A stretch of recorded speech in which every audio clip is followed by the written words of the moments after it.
मित्रांनो, वय वाढलं की सगळ्यात आधी पाय आपली साथ सोडतात.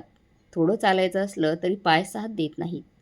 जिना चढताना धाप लागते आणि मनात भीती बसते की आता इतरांवर अवलंबून राहावं लागेल की काय. पण मित्रांनो, काळजी करू नका. आजच्या व्हिडिओमध्ये आपण जाणून घेणार आहोत पायांच्या मजबूत होण्याचं गुपित, जे खरंच फार कमी लोकांना माहीत असतं. मजबूत पाय हवे असतील तर काय खावं, कधी खावं, किती प्रमाणात खावं, शरीराच्या हालचालीचं महत्त्व काय आहे आणि 6 महत्त्वाच्या विटॅमिन्स ज्यामुळे तुमच्या पायांना ताकद, स्थिरता आणि पुन्हा तरुणपणाची ऊर्जा मिळू शकते. आणि शेवटी एक छोटासा एक चमचा उपाय जो तुमचं आयुष्य बदलू शकतो. त्यामुळे हा व्हिडिओ शेवटपर्यंत नक्की पहा. आणि आपल्या चॅनलवर नवीन असाल तर ह्या व्हिडिओला लाईक करा आणि चॅनलला नक्की सबस्क्राईब करा. चला मग मित्रांनो, व्हिडिओला लगेच सुरुवात करूया. वय वाढतं तसं तसं शरीरात खूप बदल होतात. पण त्यातील सर्वात महत्त्वाची गोष्ट म्हणजे आपले पाय. कारण संपूर्ण शरीराचे वजन हे 2 पायच सांभाळतात. आपल्या शरीरातील सुमारे 50% हाडं आणि 50% स्नायू मसल्स हे पायातच असतात. तसेच शरीरातील 50% नसा आणि रक्तवाहिन्या पायातूनच जातात. म्हणून पाय फक्त चालण्यासाठीच नाहीत, ते आपल्या शरीराचा मुख्य आधारस्तंभ आहेत. पाय मजबूत असतील तरच शरीरातील रक्तप्रवाह सुरळीत राहतो, हालचाल सोपी होती आणि हृदयही निरोगी राहतं. त्यामुळे बऱ्याच तज्ज्ञांचं म्हणणं आहे की ज्यांचे पाय मजबूत असतात त्यांचं संपूर्ण आरोग्य चांगलं असतं. वृद्धत्वाची प्रक्रिया बहुतेक वेळा पायापासूनच सुरू होते आणि हळूहळू वरच्या शरीराकडे पसरत जाते. म्हणून पायांची काळजी घेणं म्हणजे आपल्या संपूर्ण शरीराची काळजी घेणं आहे. मित्रांनो, रिसर्चनुसारही पायांच्या ताकदीचं महत्त्व खूप मोठं आहे असं सांगितलं आहे. डेन्मार्कमधील कोपनहेगन विद्यापीठाच्या अभ्यासात असं दिसलंय की जर एखाद्याच्या पायांची हालचाल फक्त 2 आठवडे थांबली तर त्यांच्या स्नायूंची ताकद तब्बल 1/3 कमी होते. म्हणजे जणू त्या माणसाचं वय 20 ते 30 वर्षांनी वाढल्यासारखं वाटू शकतं. आणि एकदा का स्नायू कमकुवत झाले की त्यांना पुन्हा आधीप्रमाणे मजबूत होण्यासाठी खूप वेळ लागतो. आणि मग कितीही व्यायाम केला तरी ते पूर्वीसारखी ताकद सहज परत येत नाही. त्यामुळेच अमेरिकन नियतकालिक प्रिव्हेन्शनमध्ये पायांच्या मजबूत स्नायूंच्या दीर्घायुष्याचं मुख्य कारण मानलं गेलं आहे. लक्षणांना पायांच्या दुखण्याच्या लक्षणांना खूप महत्त्व दिलं आहे. मित्रांनो, यावरूनच कळते की पायांची ताकद फक्त चालण्यासाठी नाही, तर आयुष्य सुंदर आणि स्वावलंबी बनवण्यासाठी फार गरजेची आहे. मित्रांनो, आपलं जसजसं वय वाढतं तसतसं पायांपासून मेंदूपर्यंत जाणाऱ्या सिग्नल्सची गती आणि नेमकपणा कमी होतो. त्यामुळे संतुलन बिघडण्याचा धोका वाढतो आणि पडण्याच्या घटना होऊ शकतात. त्यातच शरीरातील कॅल्शियमचं प्रमाण कमी झाल्यामुळे हाडं ठिसूळ होतात आणि हाडं तुटण्याचा धोका वाढतो, ज्यामुळे गंभीर आजारही येऊ शकतात. पण ह्या सगळ्यांवर एक सोपा उपाय आहे: नियमित पायांचे व्यायाम करणं. आणि मित्रांनो, चांगली गोष्ट म्हणजे पायांचे व्यायाम कधीही सुरू करता येतात. अगदी साठीनंतरही नियमित हालचाली, व्यायाम आणि पायांची काळजी घेतल्यास आपण केवळ आपले पायच मजबूत ठेवू शकत नाही, तर संपूर्ण वृद्धत्वाची गतीही कमी करू शकतो. त्यामुळे मित्रांनो, लक्षात ठेवा की पायांची ताकद हा तुमच्या स्वातंत्र्याचा आणि दीर्घ निरोगी आयुष्याचा खराखुरा मंत्र आहे. मित्रांनो, व्हिटॅमिन डी हा आपल्या पायांच्या ताकदीसाठी सर्वात मूलभूत आणि महत्त्वाचा घटक मानला जातो. कारण तो हाडं आणि स्नायूंना मजबूत करतो. शरीराला आतून मजबूत ठेवण्यासाठी कॅल्शियम कितीही घेतलं तरी ते नीट शोषलं जाण्यासाठी व्हिटॅमिन डी खूप गरजेचं असतं. नाहीतर हाडं हळूहळू कमकुवत होऊ लागतात आणि त्याचा थेट परिणाम आपल्या पायांवर दिसतो. चालताना अस्थिर वाटणं, पटकन थकणं, उठणं बसणं कठीण होणं, असं सगळं या कमतरतेमुळे होऊ शकतं. विशेष करून वृद्ध लोकांमध्ये ही समस्या जास्त दिसते, कारण त्यांना कळत नाही की हा थकवा नाही, तर शरीरात पोषणाची कमतरता आहे. अशा वेळी शरीर सूक्ष्मपणे काही संकेत देत असतं. जसं रात्री पायात गोळं येणं किंवा अंगात जडपणा जाणवणं. यावर सगळ्यात सोपा आणि प्रभावी उपाय म्हणजे रोज सूर्यप्रकाश घेणं, कारण ते व्हिटॅमिन डीचं नैसर्गिक स्रोत आहे.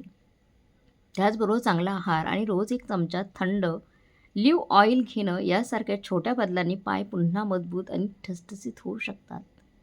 तसे व्हिटॅमिन B12 आपल्याला नस आणि स्नायू व्यवस्थित काम करत राहण्यासाठी फार गरजेचं असतं.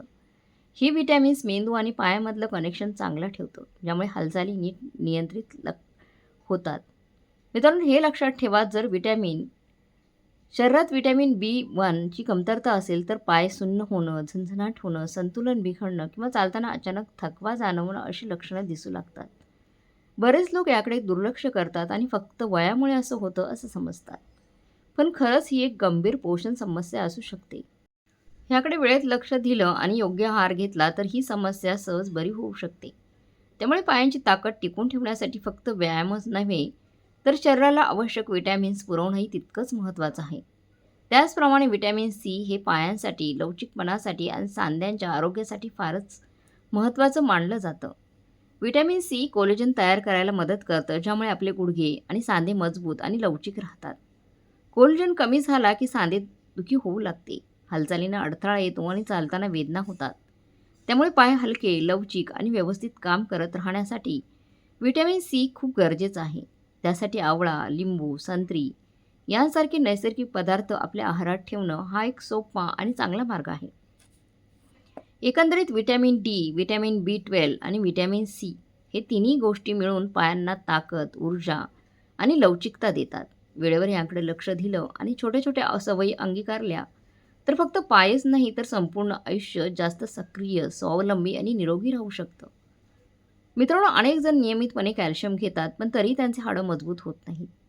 आणि त्यामागचं मुख्य कारण म्हणजे व्हिटॅमिन क ची कमतरता. व्हिटॅमिन क आणि ड ची कमतरता. व्हिटॅमिन K2 शरीरात मार्गदर्शकाचं काम करतं, म्हणजे कॅल्शियमला हाडं आणि दातांमध्ये योग्य ठिकाणी पोहोचवण्याचं काम करतं. जर व्हिटॅमिन K2 नसेल तर कॅल्शियम चुकीच्या जागी जमतं, जसं की सांध्यांमध्ये आणि रक्तवाहिन्यांमध्ये जडपणा, वेदना आणि इतर त्रास होतात. म्हणून फक्त कॅल्शियम घेणं पुरेसं नाही. त्याच्यासोबत व्हिटॅमिन K2 आणि व्हिटॅमिन डी असणं खूप गरजेचं आहे. तूप, फर्मेंटेड पदार्थ, चीज, अंड्याचा पिवळा भाग, लोणी आणि मांस यासारखे पदार्थ व्हिटॅमिन K2 चे चांगले स्रोत आहेत. दररोज 1 चमचा तूप खाल्ल्याने सुद्धा तुमच्या पायांना आणि हाडांना बळकटी मिळू शकते. त्याचबरोबर मॅग्नेशियम हा आणखी एक महत्त्वाचा घटक आहे, जो स्नायूंच्या नीट कामासाठी आणि आरामासाठी फार गरजेचा असतो. जर तुम्हाला रात्री पायात कधी-कधी गोळे होत असतील, दुखत असतील, जर स्नायूंमध्ये ताण जाणवतो किंवा थकवा लवकर येतो, तर ते मॅग्नेशियमच्या कमतरतेचं लक्षण असू शकतं. मॅग्नेशियम स्नायूंना आराम देतो, त्यांची कामगिरी सुधारतो आणि शरीरातील ऊर्जा संतुलित ठेवतो. त्यामुळे पाय हलके, लवचिक आणि मजबूत राहतात. याचे नैसर्गिक स्रोत म्हणजे पालक, पालेभाज्या, भोपळ्याच्या आणि सूर्यफुलाच्या बिया, बदाम, काजू यांसारखे सुकामेवा, तसेच केळी, ॲव्होकाडो, पपई आणि डार्क चॉकलेट. हे पदार्थ रोजच्या आहारात घेतल्यास शरीरातील स्नायू आणि हाडांची कामगिरी बरंच सुधारते. मित्रांनो, ही गोष्ट लक्षात ठेवा, सगळे पोषक घटक एकत्र काम करतात. व्हिटॅमिन K2 कॅल्शियमला त्याला हवं तिथे पोहोचवतं, तर मॅग्नेशियम त्याच्या शोषणाला आणि स्नायूंच्या कामाला मदत करतो.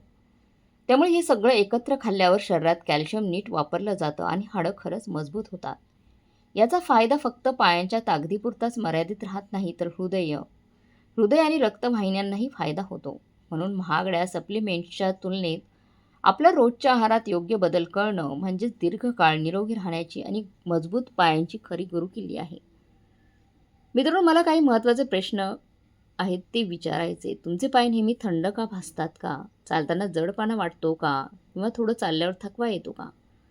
मित्रांनो, ही सगळी लक्षणं तुमच्या शरीरात रक्तप्रवाह कमी असण्याची खूण असू शकते. जेव्हा पायापुरतं पुरेसं रक्त आणि ऑक्सिजन पोचत नाही, तेव्हा स्नायू कमकुवत होतात. त्यामुळे हालचाल मंदावते आणि पायांमध्ये जडपणा येतो. अशावेळी व्हिटॅमिन ई खूप महत्त्वाचं काम करतं. हे एक जबरदस्त अँटीऑक्सिडंट आहे आणि जे रक्तवाहिन्यांना तंदुरुस्त ठेवतं. त्यांची लवचिकता वाढवतं आणि रक्ताचा प्रवाह सुरळीत करायचं सोपं होतं, कारण पायांपर्यंत योग्य ऑक्सिजन पोहोचतो आणि स्नायूंना लागणारी ऊर्जा मिळते, ज्यामुळे चालायला जास्त सोपं आणि हलकं वाटतं. व्हिटॅमिन ई शरीरात खूप काम करतं. ते रक्तवाहिन्यांना होणाऱ्या नुकसानापासून वाचवतं आणि त्यांना विस्तारायला मदत करतं, ज्यामुळे रक्तप्रवाह सुरळीत आणि व्यवस्थित राहतो. आणखी एक मोठा फायदा म्हणजे हे अनावश्यक प्लेटलेट्सचा जमाव कमी करतं, ज्यामुळे ब्लड क्लॉट्सचा होण्याचा धोका कमी होतो. याचा थेट फायदा म्हणजे शरीरातील रक्तसंचार सुधारतो आणि पायांमध्ये होणारा जडपणा, थकवा आणि थंडपणा हळूहळू कमी होतो. त्यामुळे रोज व्हिटॅमिन ई मिळणं पायांसाठी आणि संपूर्ण शरीरासाठी खूप फायदेशीर ठरतं. व्हिटॅमिन ई घेण्यासाठी महागडी सप्लिमेंट घेण्याची गरज नाही, कारण त्याचे अनेक नैसर्गिक स्रोत आपल्या आहारात सहज उपलब्ध आहेत. बदाम, सूर्यफुलाच्या बिया, पालक, ब्रोकोली आणि गव्हाच्या अंकुरांचे तेल हे ते चांगले स्रोत आहेत. रोजच्या जेवणात त्यांचा समावेश केल्यास काही आठवड्यातच तुम्हाला फरक जाणवू शकतो. चालणं सोपं होतं, पायांचा थकवा कमी होतो आणि शरीरात नवसंजीवनीसारखी ऊर्जा येते. पण मित्रांनो, एक गोष्ट लक्षात ठेवायची गरज आहे की व्हिटॅमिन ई फायदेशीर असलं तरी त्याचे सप्लिमेंट्स घेताना डॉक्टरांचा सल्ला घेणं फार गरजेचं आहे. जर जास्त प्रमाणात घेतलं तर त्याचे दुष्परिणामही होऊ शकतात.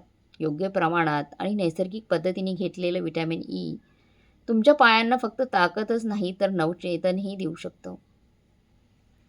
मित्रांनो, तुमच्या पायांची ताकद म्हणजे तुमचं खरं स्वातंत्र्य आहे. मित्रांनो, शेवटी एवढंच सांगेल की हे सगळ्या विटॅमिन्स आणि मिनरल्स तुम्हाला फक्त 1 चमच्यामध्ये खायचं असेल तर तीळ आणि जवस एकत्र मिक्सरमध्ये बारीक करून त्याचा 1 चमचा आणि गूळ एकत्रित खाल्लं 1 चमचाभर तर नक्कीच तुमच्या पायांमध्ये मजबूती आणि ताकद येईल. हे तुम्ही करून पहा आणि मला कमेंट्स बॉक्समध्ये तुमच्यातील बदल नक्की शेअर करा. भेटूया पुढच्या माहितीमध्ये, पुढच्या व्हिडिओमध्ये. तोपर्यंत धन्यवाद.